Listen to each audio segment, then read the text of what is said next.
कल्पना कीजिए एक ऐसी चेतावनी की जो किसी को बचाने के लिए नहीं बल्कि उसे फंसाने के लिए दी गई हो। मतलब एक ऐसा दरवाजा जिस पर बड़े अक्षरों में लिखा हो खतरा। और वो दरवाजा इस तरह डिजाइन किया गया हो कि उसे देखकर इंसान के अंदर का गुरूर, उसकी जिज्ञासा और उसका हीरो बनने का भ्रम जाग उठे। बिल्कुल।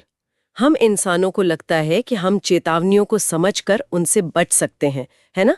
लेकिन क्या हो अगर वो चेतावनी ही उस जाल का पहला हिस्सा हो? आज की इस विस्तृत चर्चा में चलिए इसे समझते हैं। बिल्कुल। और आज के इस विश्लेषण में हम जो परतें खोलने वाले हैं वो कोई साधारण भूतिया कहानी नहीं है। हमारे सामने जो स्रोत हैं वो द कर्स ऑफ अपार्टमेंट 307 से ली गई एक घटना है। हाँ, जिसे तीसरी मंजिल के नाम से जाना जाता है। आमतौर पर जब हम ऐसी कहानियों की बात करते हैं तो दिमाग में पुरानी हवेलियां या आत्माओं का ख्याल आता है। सही कहा आपने। लेकिन इस स्रोत का गहराई से अध्ययन करने के बाद एक बात साफ हो गई कि ये कहानी अलौकिक शक्तियों के बारे में है ही नहीं। तो फिर ये किस बारे में है? देखिए, ये इंसान की फितरत, उसकी गलतफहमियों और एक ऐसे दुष्चक्र का अध्ययन है जो बिना किसी हथियार के अपना शिकार करता है। बाप रे। हाँ, ये कहानी दिखाती है कि कैसे डर और सहानुभूति, ये दोनों इंसानी भावनाएं एक परजीवी के लिए सबसे बेहतरीन खुराक बन सकती हैं। तो चलिए इस कहानी के उस ताने बाने को समझते हैं। कहानी की शुरुआत होती है शहर की बीचों बीच स्थित एक पुरानी सी इमारत से जिसका नाम है शांति अपार्टमेंट। नाम तो बड़ा सुकून देने वाला है। एकदम। और यहाँ आदित्य नाम का एक नौजवान आता है। उसे नई नौकरी मिली है और वो मतलब एक सस्ते किराए के घर की तलाश में है, जो कि आजकल के युवाओं की सबसे बड़ी प्राथमिकता होती है। बिल्कुल। उसे कमरा मिल भी जाता है, लेकिन मकान मालिक उसे चाबी देते हुए एक अजीब सी शर्त रखता है। वो कहता है कि रात 12 बजे के बाद तीसरी मंजिल पर भूलकर भी मत जाना। और यहाँ पर आदित्य की प्रतिक्रिया क्या होती है? अब आदित्य, जो कि आज की पीढ़ी का एक तार्किक इंसान है, वो इसे मजाक में लेता है। वो पूछता है, क्यों, वहाँ कोई भूत वूत है क्या? और यहीं पे कहानी अपना पहला मनोवैज्ञानिक वार करती है। यहाँ जो बात सबसे हैरान करने वाली है वो ये है कि मकान मालिक का जवाब कोई साधारण चेतावनी नहीं है। हाँ, मकान मालिक उसे घूर कर देखता है और बहुत ही धीमी आवाज में कहता है, काश काश सिर्फ भूत होता। ये सुनकर किसी के भी रोंगटे खड़े हो जाएं। बिल्कुल। लेकिन मुझे एक बात समझाइए, ये लाइन इतनी डरावनी क्यों है? मतलब क्या भूत अपने आप में काफी डरावने नहीं होते? देखिए, इसे ऐसे समझते हैं, मानव मस्तिष्क को हर चीज को श्रेणियों में यानी कैटेगरी में बांटने की आदत होती है। सही कह रहे हैं। जब हम किसी खतरे को भूत का नाम देते हैं तो हम उसे एक डिब्बे में बंद कर देते हैं। भूतों के अपने नियम होते हैं, वे शायद किसी मंत्र से डरते हैं या रोशनी से भागते हैं। मतलब हम उन्हें एक हद तक समझ सकते हैं। एकदम सही, एक भूत को समझा जा सकता है। लेकिन जब मकान मालिक कहता है कि काश सिर्फ भूत होता, तो वो उस खतरे को हर ज्ञात श्रेणी से बाहर निकाल देता है। ओह, तो दिमाग को कोई रेफरेंस पॉइंट ही नहीं मिलता। हाँ, वो दिमाग को ये संदेश देता है कि ऊपर जो भी है उसके कोई नियम नहीं है, वो असीमित है। और इंसान का दिमाग किसी भी दानव से ज्यादा उस अज्ञात शून्यता से डरता है जिसे वो समझ नहीं सकता। ये बहुत ही सटीक बात है। लेकिन पता है आदित्य क्या करता है? वो इस चेतावनी को पूरी तरह इग्नोर कर देता है, जो कि इंसान की एक बहुत ही आम फितरत है ना? ये बिल्कुल वैसा ही है जैसे इंटरनेट पर कोई साइट हो और वहां एक बड़ा सा लाल बटन हो जिस पे लिखा हो इस लिंक पर क्लिक न करें, और लोग सबसे पहले उसी पे क्लिक करते हैं। बिल्कुल। ये चेतावनी इंसान को रोकती नहीं है बल्कि वही काम करने के लिए उकसाती है। आदित्य का ये सोचना कि उसे तो बस सस्ते में कमरा चाहिए, ये दर्शाता है कि कैसे हम अपनी सहूलियत के लिए खतरे को भी झुटलाने की कोशिश करते हैं। इसे मनोविज्ञान में कॉग्निटिव डिसोनेंस कहते हैं। आदित्य के सामने दो विरोधी विचार हैं। पहला कि कमरा बहुत सस्ता और सुविधाजनक है, और दूसरा कि मकान मालिक की चेतावनी एक भयानक खतरे की तरफ इशारा कर रही है। अब इंसान का दिमाग इस बेचैनी को कम करने के लिए आसान रास्ता चुनता है। वो खतरे को ही अवास्तविक मान लेता है। बिल्कुल। वो खुद को समझा लेता है कि मेरे साथ ऐसा कुछ नहीं होगा। ये कोई बहादुरी नहीं है, ये असल में खतरे को झुटलाने का एक तरीका है ताकि सस्ते किराए का फायदा उठाया जा सके। लेकिन ये झुटलाना ज्यादा देर तक टिक नहीं पाता, क्योंकि पहली ही रात ठीक 12 बजे आदित्य की नींद टूटती है। और आवाज कहाँ से आती है? ठीक उसके कमरे के ऊपर से, यानी तीसरी मंजिल से। एक बहुत ही भारी चीज को घसीटने की आवाज। घर घर। ये आवाज हवा में तैरने वाले किसी भूत की नहीं है। और नहीं, ऐसा लगता है जैसे कोई बहुत भारी बोझ लेकर जमीन पर घिसट रहा है और फिर धीरे धीरे कदमों की आहट आती है।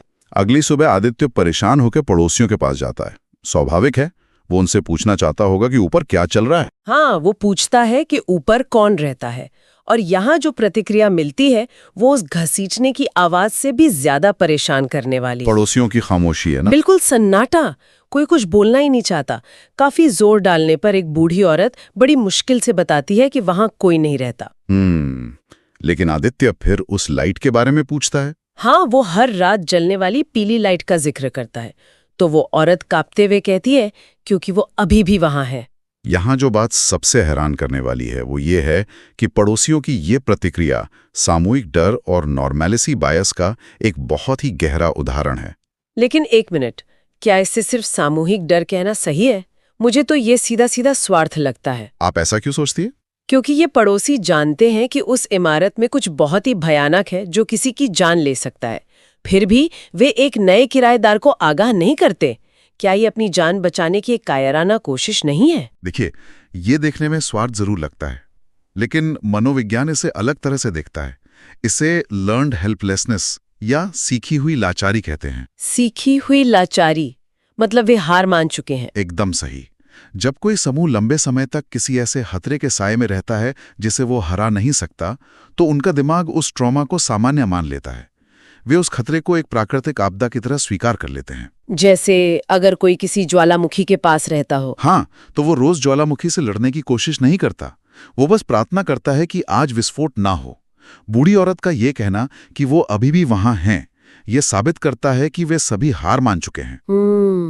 उन्होंने खामोश समझौता कर लिया है कि हम उस तीसरी मंजिल की तरफ नहीं देखेंगे और वो हमारे दरवाजे तक नहीं आएगा। बिल्कुल। और आदित्य एक बाहरी इंसान है जो उनके इस नाजुक समझौते को खतरे में डाल रहा है। इसीलिए वे सब खामोश हैं। लेकिन आदित्य इस खामोशी को समझ नहीं पाता। उसकी जिज्ञासा उस डर पर हावी हो जाती है। अब हम कहानी के उस हिस्से में आते हैं जहां से वापसी का कोई रास्ता नहीं है। तो उस रात आदित्य क्या फैसला करता है? वो खुद जाके देखने का फैसला करता है। और आप घड़ी में समय देखिए, रात के 11:57। ये समय बहुत महत्वपूर्ण है। चेतावनी रात 12 बजे के बाद की थी। हाँ, आदित्य को लगता है कि वो नियम तोड़ नहीं रहा, वो बस स्मार्ट बन रहा है। ये इंसान का वो भ्रम है जहां उसे लगता है कि वो परिस्थितियों को कंट्रोल कर सकता है। बिल्कुल। वो सोचता है कि 12 बजने में अभी 3 मिनट हैं, तो वो सुरक्षित है। वो सीढ़ियां चढ़कर तीसरी मंजिल पर पहुंचता है। वहां एकदम अंधेरा है और एक बहुत ही ठंडी हवा का झोंका उसे महसूस होता है। और पूरे फ्लोर पर सिर्फ एक ही कमरे से रोशनी आ रही होती है ना? हाँ, कमरा नंबर 307 के नीचे से एक पीली रोशनी आ रही है और फिर उसे अंदर से आवाजें आती हैं। और यहाँ इस परजीवी कमरे का सबसे खतरनाक हथियार सामने आता है। मैं जानना चाहूंगा कि वो आवाजें कैसी हैं। 2 बिल्कुल अलग आवाजें हैं। एक तरफ एक लड़की के रोने और गिड़गिड़ाने की आवाज है जो चिल्ला रही है, बचाओ, मुझे बाहर निकालो। और दूसरी आवाज? उसी समय एक भारी डरावनी आदमी की आवाज आती है जो कहती है, दरवाजा मत खोलना। और इसके बाद बिना किसी के छुए वो दरवाजा धीरे से क्रीक की आवाज के साथ खुद ही खुल जाता है। बाप रे! अंदर का नजारा किसी बुरे सपने जैसा है। दीवारें काली और सड़ी हुई हैं और कमरे के बीचों बीच एक लड़की कुर्सी से बंधी है। और वो आदित्य को देखकर क्या कहती है? वो चीखती है, जल्दी भागो, वो आने वाला है। इस पूरे दृश्य को अगर हम डिकोड करें तो ये किसी शिकारी द्वारा बिछाए गए सबसे बेहतरीन जाल का उदाहरण है। हाँ, मुझे भी ऐसा ही लगता है। देखिए, ये कोई साधारण भूत का हमला नहीं है। ये शिकार के दिमाग को लकवा मार देने वाली तकनीक है। 2 विरोधाभासी आवाजें एक साथ आ रही हैं। एक बचाने के लिए और एक भागने के लिए। बिल्कुल। एक आवाज इंसान की आत्मरक्षा को उकसाती है कि दरवाजा मत खोलना, और दूसरी आवाज उसकी सहानुभूति को ट्रिगर करती है कि मुझे बचाओ। और जब दिमाग को एक ही समय पर 2 बिल्कुल विपरीत निर्देश मिलते हैं तो वो काम करना बंद कर देता है। एकदम सही कहा आपने। ये बिल्कुल शिकारियों वाले उस बैट एंड स्विच तरीके की तरह है। मुझे तो ये एक पिचर प्लांट यानी उस मांसाहारी पौधे की तरह लग रहा है। जो कीड़ों को फंसाता है। हाँ, वो पौधा अपनी मीठी महक से कीड़ों को अपनी तरफ खींचता है। कीड़े को लगता है कि उसे वहां इनाम मिलने वाला है, लेकिन असल में वो उस पौधे का भोजन बनने जा रहा होता है। बहुत ही उम्दा तुलना किया आपने। यहाँ आदित्य खुद को एक रक्षक, एक सेवियर समझ रहा है। उसे लग रहा है कि वो किसी कमजोर को बचाने जा रहा है। आपने बिल्कुल सही शब्द इस्तेमाल किया, सेवियर कॉम्प्लेक्स। ये कमरा उसी सेवियर कॉम्प्लेक्स पर जिंदा है। मतलब ये इंसान की अच्छाई का फायदा उठा रहा है। हाँ, और सबसे भयानक बात यही है, ये परजीवी कमरा इंसान की किसी बुराई का फायदा नहीं उठा रहा है, बल्कि ये उसकी दया और मदद करने की इच्छा को अपना हथियार बना रहा है। और दरवाजे का अपने आप खुलना भी तो कुछ कहता है। वो दर्शाता है कि जाल ने अपने शिकार को अंदर आने का न्योता दे दिया है। शिकारी ने मेहनत नहीं की, शिकार खुद अपनी मर्जी से चलकर उसके जबले में आ गया है। और जैसे ही आदित्य अंदर कदम रखता है, जाल बंद हो जाता है। आदित्य उस लड़की से पूछता है कौन आने वाला है, और लड़की क्या जवाब देती है? वो कहती है जो यहाँ रहता है। तभी पीछे से दरवाजा धड़ाम से बंद हो जाता है। पूरा कमरा घुप अंधेरे में डूब जाता है। अब आदित्य पूरी तरह से फंस चुका है। हाँ, आदित्य घबराकर अपने मोबाइल की फ्लैशलाइट ऑन करता है और रोशनी की उस बीम में उसे कोने में एक आकृति दिखाई देती है। एक लंबा काला आदमी। बिल्कुल, उसका कोई चेहरा नहीं है, बस दो पूरी तरह से सफेद आंखें हैं जो आदित्य को घूर रही हैं। और फिर कहानी का सबसे बड़ा ट्विस्ट आता है, रहस्य उद्घाटन का वक्त। वो लड़की रोते हुए आदित्य से कहती है, मैंने भी इसे बचाने की कोशिश की थी, मैं भी कभी तुम्हारी जगह थी। ये एक ऐसा वाक्य है जो पूरी कहानी की बुनियाद को हिलाकर रख देता है। सच में।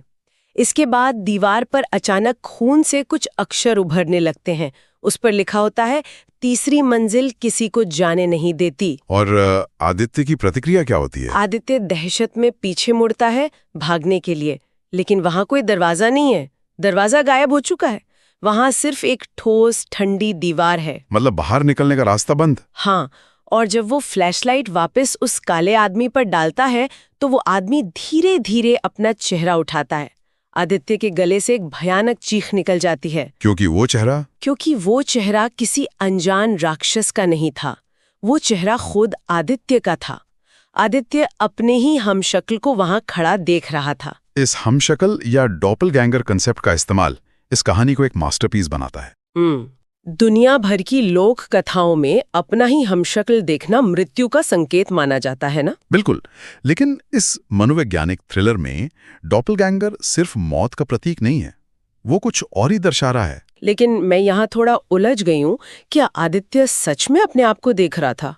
ये कैसे संभव है कि वो एक ही समय पर कमरे में शिकार भी है और शिकारी भी? यहाँ जो बात सबसे हैरान करने वाली है वो यह है कि यही इस तीसरी मंजिल के परजीवी होने का असली प्रमाण है। मतलब? वो कमरा शरीर नहीं खाता, वो पहचान और इंसानियत को निगलता है।